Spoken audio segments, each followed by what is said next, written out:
A system transfer is something most of us do whenever we get a new electronic device.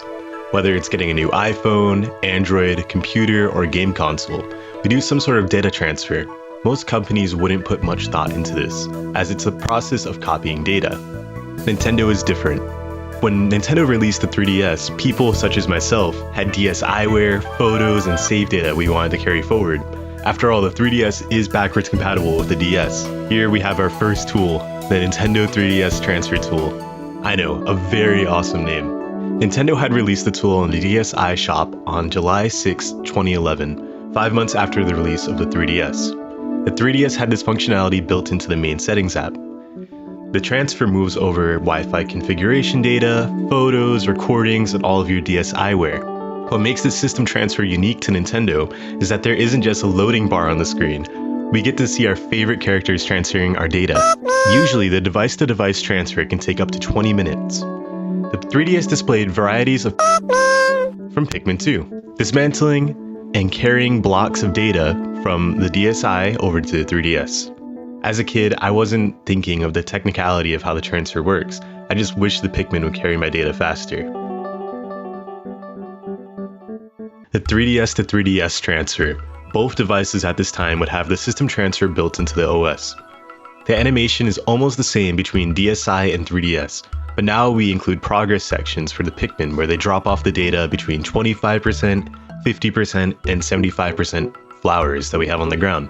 The receiving 3DS will now use the source 3DS's SD card.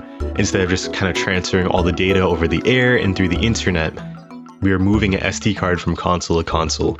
The 3DS to new 3DS.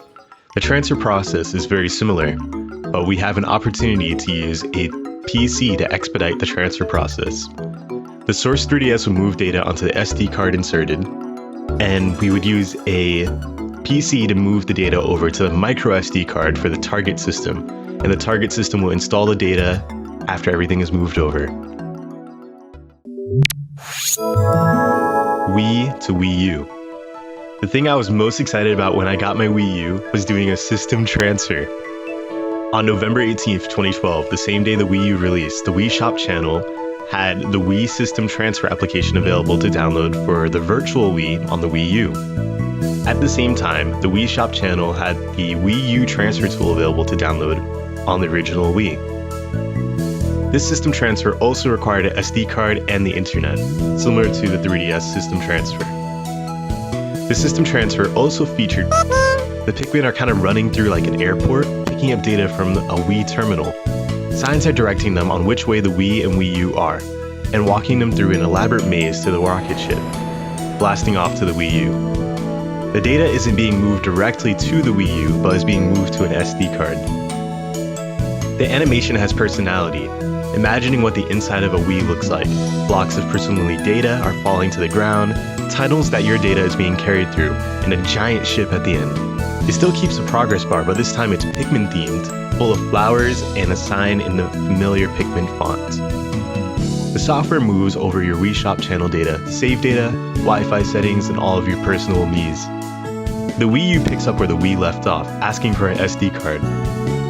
Once the console reads the data, the device resumes the animation from where it left off, having a rocket ship flying over from the Wii to Wii U.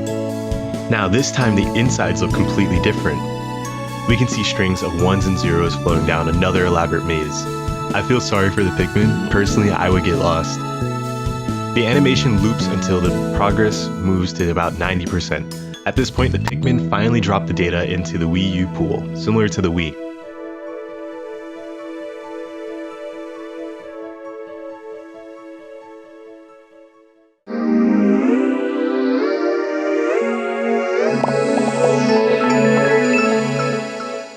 Wii U to Wii U.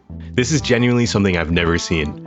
Most people haven't seen this before, considering how well the Wii U performed.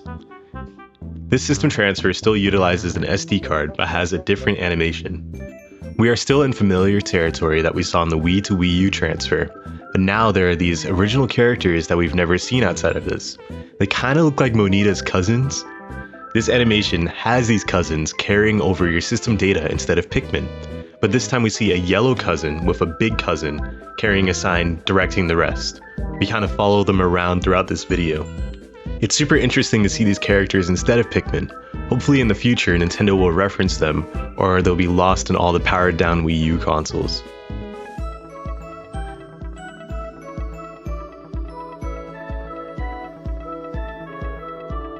Switch to Switch. This data transfer is void of all personality that we had before. No transfer music, no animation, or anything. This is very on brand for the Switch, as this console has no menu music or dynamic menu animations.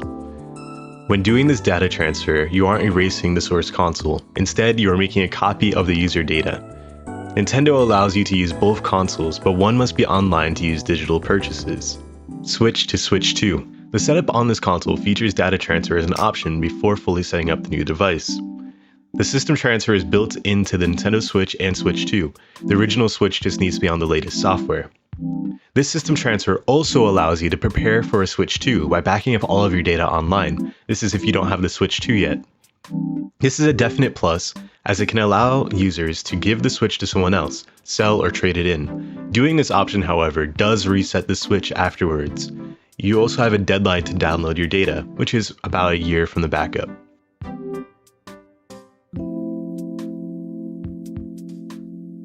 Nintendo started great with their system transfers, but over time, they became more and more direct and devoid of any personality.